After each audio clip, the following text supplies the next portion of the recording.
Bonjour Jérôme Gage. Bonjour, Salah Barouk. Et bienvenue à la grande interview sur CNews et Europe 1. Vous êtes député socialiste de l'Essonne, également secrétaire national à la laïcité au PS. C'est aujourd'hui que devrait être nommé le Premier ministre. Nous allons parler du fond, d'un éventuel accord, s'il peut y avoir un accord de non-censure. Mais tout d'abord, dans la courte liste des candidats, Monsieur Gage, la piste François Bayrou tient la corde, contrairement à la volonté d'ailleurs exprimée par votre parti, pour tenter d'y voir un peu plus clair ce matin pour nos auditeurs et téléspectateurs. Si c'est François Bayrou, le PS n'en veut pas, mais ça ne veut pas dire qu'il le censurera demain ou dans les prochains mois. Je ne vais pas répondre à cette question. Ça commence bien. Mais pour une raison simple. D'abord, jusqu'à ce que la nomination ait lieu, nous, on continue à penser que la voie de la sagesse pour le pays, il ne s'agit pas de défendre tel ou tel intérêt partisan ou particulier, c'est de respecter autant que possible le sens du vote du 7 juillet. Et les deux messages de ce vote, on le dit depuis cette date, je le martèle, depuis cette date, une préférence donnée à la gauche, ce qui ne veut pas dire une majorité. Moi, je ne suis pas de ceux qui martèlent tout le programme, rien que le programme. Et le Front républicain qui a fonctionné. Mais il faut tenir compte de cette préférence donnée à la gauche. Et donc, c'est partir d'un Premier ministre venant de la gauche. Nous, on a eu un communiqué très clair du Parti socialiste. Très clair. Ouais. Je rappelle que Bernard Cazeneuve était quand même soumis à censure de la part de certains socialistes, Écoutez, dont François Hollande. Je demande à Emmanuel Macron de ne pas refaire la même erreur. Et d'une certaine manière, le PS n'a pas refait la même erreur, puisque le communiqué dit qu'il soutiendra un Premier ministre portant les valeurs de la gauche et partant des priorités du programme du nouveau Front populaire. Dans le genre, on cherche à rendre possible toutes les situations. Cette double formulation, elle est compatible avec bien des profils. Et donc, pour répondre à votre question, parce que je ne veux pas l'éluder, donc à ce stade, nous, on continue à dire que c'est le chemin praticable. Un Premier ministre partant de la gauche, venant de la gauche, mais construisant des compromis dans le cadre de cet accord de non-censure. Si ça ne l'est pas, Monsieur Gage. Si ça ne l'est pas, alors on nous proposera assurément à nouveau un accord de non-censure. Mais je veux bien qu'on entende dans la formulation les deux mots, accord de non-censure. Donc je ne vais pas vous dire, il y a une non-censure systématique avant même d'avoir commencé la discussion sur l'accord. Si dans la discussion sur l'accord, eh bien, il n'y a aucun compromis, aucun pas qui est fait, alors il y aura censure.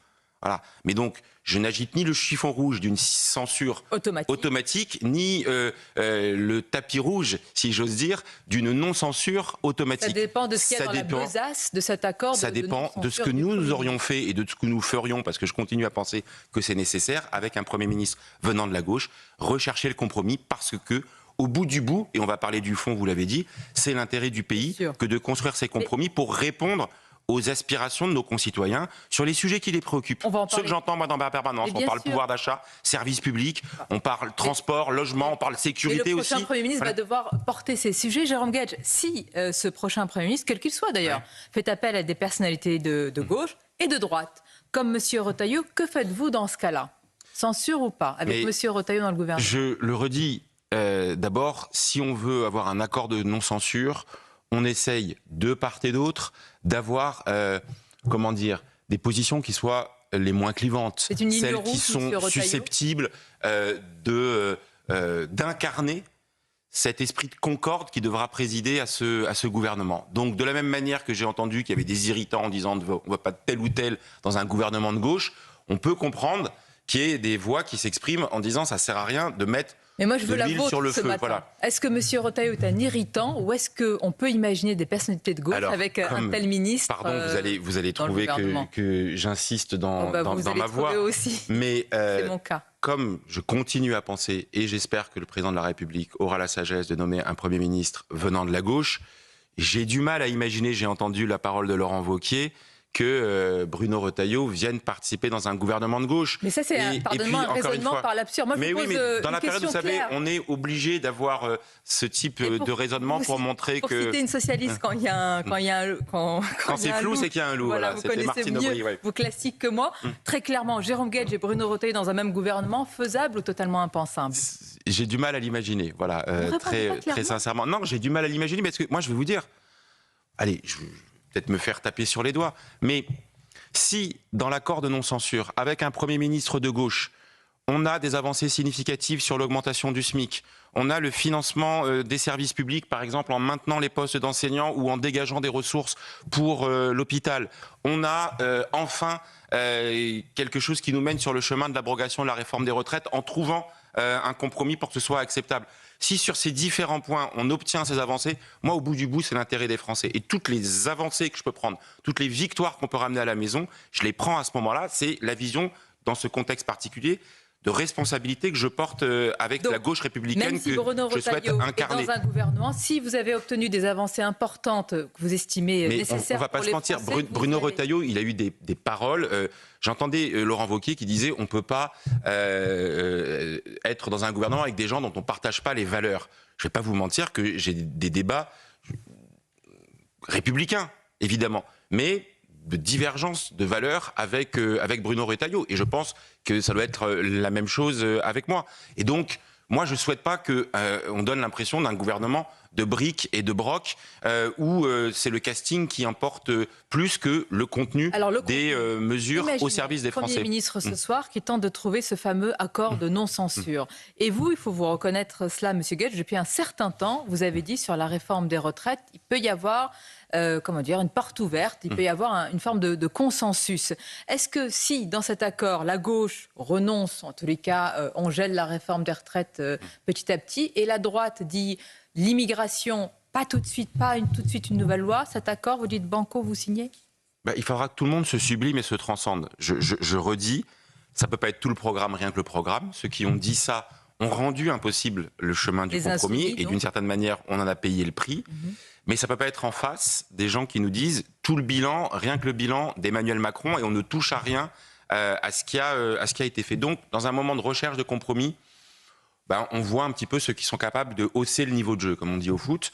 Et à ce moment-là, on cherchera encore et toujours à servir l'intérêt du pays. Et donc, sur la question de la réforme des retraites, moi, je suis clair depuis le fin août, début septembre, j'ai identifié que c'était évidemment une question de compromis. Je suis et je demeure attaché à l'abrogation de la réforme des retraites. Je considère que les 64 ans, c'est une mesure injuste. J'ai fait campagne sur cette question-là. Et dans l'hémicycle, au moment de l'adoption de cette réforme, je n'ai pas ménagé mes efforts pour m'opposer à celle-ci. Sauf qu'il n'y a pas la possibilité d'avoir un accord de gouvernement qui ne traite pas de cette question-là. Il y a peut-être une majorité à l'Assemblée nationale pour voter une abrogation de la réforme des retraites. Mais si ça ne se fait pas dans le cadre de cet accord global de non-censure, alors il y aura des déséquilibres manifestes. Donc, je cherche un chemin, celui que j'ai suggéré, mais encore une fois, il faudra regarder au cas par cas. Attendez, vous avez dit pour hausser le niveau de jeu. Certains, les insoumis vous reprochent, pour parler de jeu, de tirer contre votre camp. Pour être très clair, en juin, vous n'avez pas été investi par le nouveau Front populaire, vous êtes mis de côté. Non, mais Jean-Luc Mélenchon et les Insoumis ont souhaité ma défaite. Donc moi, l'émancipation par rapport à eux, elle a déjà été faite. Et je constate dans la période... Le divorce est acté de votre côté. Oui, il est acté, mais je distingue la direction de la France Insoumise, Jean-Luc Mélenchon, et ceux des électeurs que moi je rencontre, des militants sincères de la France Insoumise, qui eux aspirent à un certain nombre de propositions, mais simplement qui cherchent le chemin de l'efficacité et qui voient à un moment donné que, force de vitupérer, à force de plastronner, à la fin, on n'obtient pas les objectifs poursuivis. J'imagine qu'ils veulent de la cohérence. Vous êtes quand même un élément clé du dispositif socialiste. On a vu que M. Faure, hier, a pris vraiment ses distances avec Jean-Luc Mélenchon. Je m'en félicite, voilà, parce que on avait mis... Mais est-ce que c'est la politique des petits pas ou est-ce que le PS, est-ce que ce matin, vous pouvez nous dire, finalement, va rompre définitivement, quoi qu'il en coûte, électoralement ? En tous les cas, moi, c'était prévisible, ça a été inéluctable, notamment au lendemain du 7 octobre, et au regard des choix, par exemple, de se focaliser sur la question de la destitution puis de la démission du président de la République. Nous, on n'a pas cette priorité-là au lendemain de la motion de censure. Un sens des responsabilités consiste à dire qu'il faut offrir de la stabilité au pays, tenir compte, ce que n'avait pas fait Emmanuel Macron, de cette tripartition et essayer de trouver un chemin qui est respectueux, je le redis, de cette préférence donnée à la gauche, mais aussi du Front républicain qui a fonctionné, plutôt que d'être dans cette obsession de renverser Emmanuel Macron. Il y aura des élections présidentielles en 2027 et rendez-vous à ce moment-là, plutôt que dans l'accélération du calendrier. Moi, je ne suis pas de ceux qui souhaitent ajouter du chaos à la crise. Vous avez dit que le Front républicain a fonctionné. Il a tellement fonctionné que si l'on en croit les sondages encore, je le dis à l'instant T, et un sondage très commenté, Marine Le Pen est gagnante dans sa stratégie de censurer. Est-ce que ça ne confirme pas quand même que ce sont les partis qui ne se sont pas mêlés à ces consultations avec l'Élysée, M. Guedj, qui en sortent renforcés ?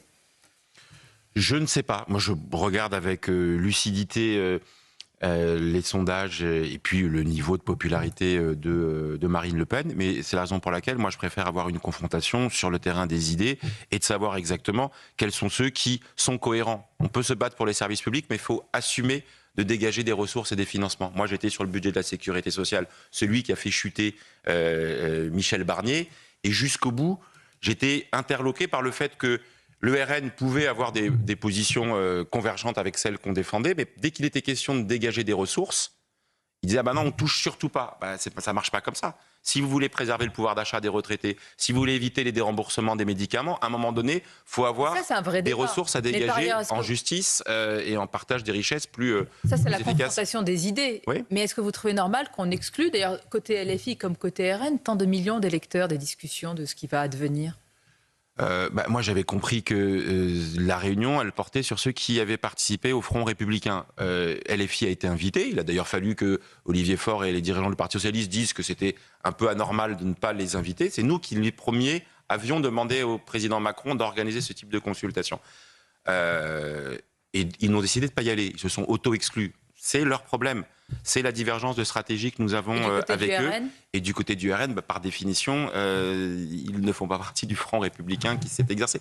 Que le président de la République se rappelle de cet événement majeur a posteriori, c'est une bonne nouvelle. Je regrette qu'entre-temps, il y a eu le passage par Michel Barnier et cette idée qu'on scelle le sort du gouvernement du bon vouloir de Marine Le Pen. Et je le redis, je ne comprendrai toujours pas pourquoi Michel Barnier s'est entêté à d'abord essayer de consolider son propre socle commun, ça lui a pris beaucoup de temps parce qu'il n'était pas aidé en son sein, et en plus, après, a essayé uniquement d'avoir les bonnes grâces de Marine Le Pen, en oubliant qu'il y avait aussi d'autres forces politiques qui étaient prêtes à discuter. Pourquoi les socialistes tout de suite, avant même qu'il arrive, c'était la censure J'entends automatique. cet argument, mais je le redis, à ce moment-là, ce qui était sanctionné, c'était le non-respect du sens du vote. C'était quand même très paradoxal d'avoir un Premier ministre qui, ne venait pas de la gauche, mais en plus n'avait pas participé au Front républicain. Donc il se mettait lui-même dans quelque chose de prévisible. La censure qu'on portait à l'époque, c'était une sorte de... On était dans lanceur d'alerte en disant ça ne peut pas marcher. Et tôt ou tard, ça va se fracasser le jour où... Plus on avance dans la journée, plus on se demande quel sera ce mouton à 5 pattes qui peut finalement répondre à toutes les revendications des uns et des autres pour l'intérêt général. Si Emmanuel Macron voulait vraiment revenir à ses fondements originaux, et être disruptif, je n'aime pas l'expression, mais lui, il a beaucoup utilisé, eh bien, il prendrait, j'ai failli dire ce risque, parce qu'en réalité, de nommer un Premier ministre de gauche, c'est confier les clés d'un camion qui n'est pas en très bon état, et c'est souvent le cas, c'est quand ça ne va pas qu'on demande à la gauche de venir aux responsabilités. Et à la fin, nous sommes prêts à gouverner, nous sommes prêts à prendre... Nous sommes prêts. Écoutez, vous savez, la dernière fois qu'il y a eu un Premier ministre de gauche dans ce pays, les finances publiques étaient rendues en bon état. Je vous prends l'exemple à nouveau. En 2017, il n'y avait plus de déficit de la sécurité sociale. Voilà. J'ai ce souvenir-là. Autre époque. Question aussi aux responsables en charge de la laïcité PS que vous êtes. Une question rapide, puisqu'on a appris que la lycéenne poursuivie, vous savez, pour avoir menacé et frappé en octobre une enseignante qui lui demandait de retirer son voile dans l'enceinte du lycée, a été condamnée à 4 mois d'emprisonnement avec sursis. Est-ce que vous considérez que notre pays, avec l'affaire Paty, c'est suffisant, Jérôme Guedj ? Moi, d'abord que la justice passe dans les moments où il y a des voies de fait, de la violence, de l'agression, c'est normal et il faut que les choses se fassent clairement. Moi, je me bats et je continue à me battre sur quelque chose qui ne fonctionne pas, qui est que les atteintes à la laïcité, avant même de donner lieu à des agressions, à de la violence, à des insultes, c'est en soi un délit pénal. Et là, on l'a trop oublié. On rentre dans le 120e anniversaire de la loi de 1905. Le 9 décembre dernier, je suis allé fleurir la tombe d'Aristide Briand au cimetière d'Oulbec-Cocherel dans l'Eure, parce que c'est une figure essentielle. Et dans la loi de 1905, il y a un article 31, et à chaque fois j'en parlerai, une atteinte à la laïcité. Il faut donc qu'il y ait une politique publique de la laïcité pour ne plus qui sanctionne d'autres tombes que celle de M. Paty et des professeurs de notre pays. Est-ce qu'on laisse un jugement aussi faible, en tous les cas du sursis passé dans ce pays, ou excusez-moi de le dire directement, moi je ne vais pas apprécier déjà que ça aille jusqu'à la plainte, que les professeurs soient soutenus par l'éducation nationale. Et moi, je mesure tous les changements qui ont pu s'opérer dans l'éducation nationale entre ce qu'a vécu Dominique Paty, ce qu'a vécu Samuel Paty, je pensais aussi évidemment à Dominique Bernard, mais ce qu'a vécu Samuel Paty entre le 5 octobre et le 16 octobre, où l'appareil administratif de l'éducation nationale n'a pas pris la mesure exactement de ce qui se passait. Aujourd'hui, j'ai le sentiment et que les enseignants sont immédiatement beaucoup plus et mieux soutenus. Donc ça, je m'en félicite, mais reste qu'il manque une véritable politique publique de la laïcité pour la formation, la sensibilisation et je le dis aussi, la sanction des atteintes à la laïcité, parce que la laïcité, c'est une loi de protection de l'émancipation pour celui qui croit et celui qui ne croit pas, pour qu'il puisse le faire sans pression. Monsieur Guedj, on parle de soutien. Votre soutien est entier, plein, sans nuance, sans ombre à Boualem Sansal? Sans aucune hésitation. On ne fait pas taire une voix libre, quelle qu'elle soit. Par principe, ça c'est la culture voltairienne, c'est la culture française. Souligne que les propos de Boualem Sansal relèvent de l'extrême droite, du suprémacisme. Ce n'est pas un ange, ce n'est pas un ange, même s'il n'a pas à être en prison. Ça vous révolte? On n'a pas besoin de mettre des oui mais à la limite, je peux comprendre un point de vue. Je pourrais avoir les pires des désaccords avec Boualem Sansal, ce qui n'est pas le cas, parce que je pense par ailleurs que c'est une voix précieuse, utile, d'interpellation sur l'expérience de ce qu'a été l'islamisme et sur le lanceur d'alerte que ça signifie face à celui-ci. Mais même, vous voyez, je vais trouver des circonstances atténuantes à Sandrine Rousseau, parce que ce qui m'intéresse le plus, c'est qu'elle dise, même si j'estime que c'est quelqu'un infréquentable, c'est son droit de le penser, voilà, au bout du bout, elle dit, on ne peut pas l'emprisonner. Elle dit surtout, c'est pas un ange.